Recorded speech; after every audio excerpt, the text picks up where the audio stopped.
आकाशवाणी गोरखपुर है। अब रंगा सभी सुषमा श्रीवास्तव से भोजपुरी में समाचार सुनी।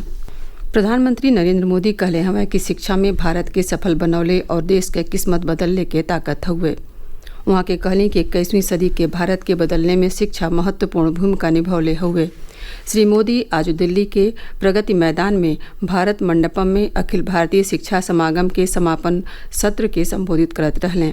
एकर आयोजन राष्ट्रीय शिक्षा नीति के 3 वर्ष पूरा भइले के उपलक्ष्य में कइल गइल।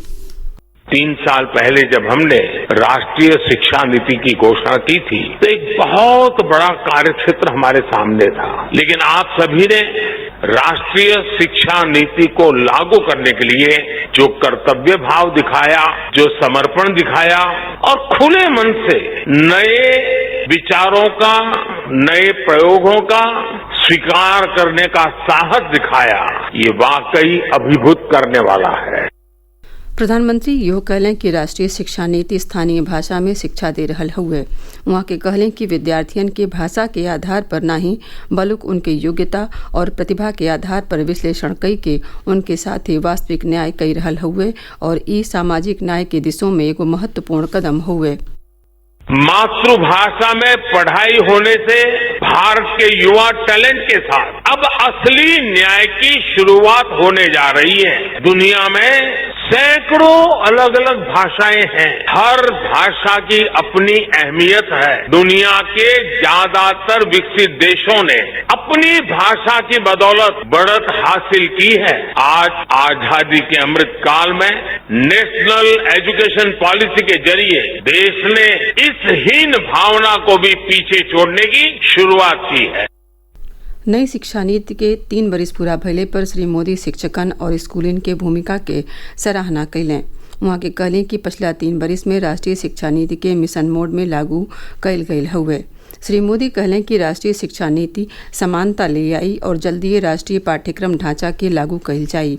देश भर के सज्जो केंद्रीय माध्यमिक शिक्षा बोर्ड CBSE स्कूलिन में एक्के जैसन पाठ्यक्रम हुई और 22 भारतीय भाषा में किताब प्रकाशित कैल जा रहल हैं।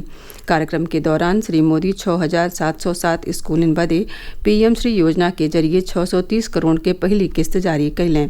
वहाँ के कई गो भाषा में प्रकाशित पाठ्य पुस्तकन के लोकार्पणों कैली। प्रधानमंत्री नरेंद्र मोदी बिहने आकाशवाणी से मन की बात कार्यक्रम में आपन विचार साझा करी हैं। यह मासिक रेडियो कार्यक्रम का 103वीं कड़ी हुई।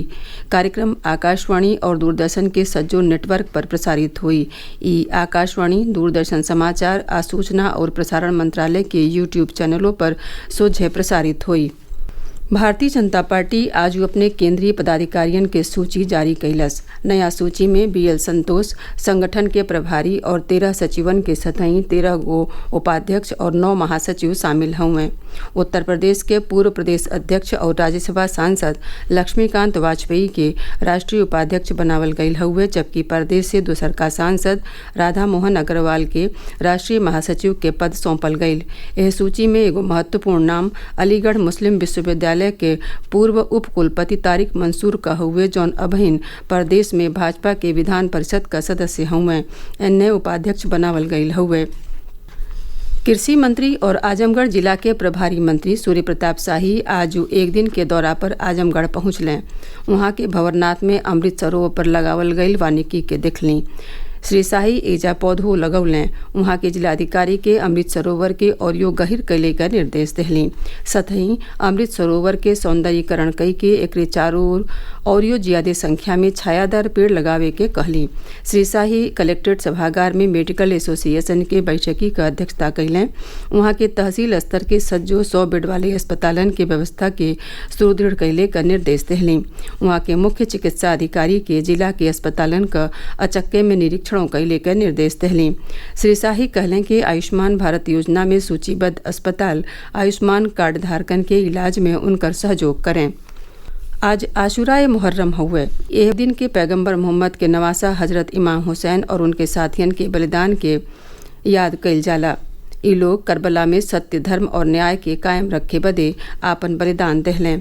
आज प्रदेश में ताजिया जुलूस निकालल जा रहल हुए। गोरखपुर बस्ती के सतही पूर्वांचल के कई गो जिलन में आज बरखा भइले से लोगिन के भीषण गर्मी से राहत मिलल त धान के झुरा रहल फसलियों के फायदा भइल। मौसम विभाग 2 अगस्त ले पूर्वी उत्तर प्रदेश के ढेर जगहिन पर बरखा भइले के अनेसा जतौले हुए। एकरे सतही भोजपुरी समाचारन क ई बुलेटिन पूरा भइल। नमस्कार।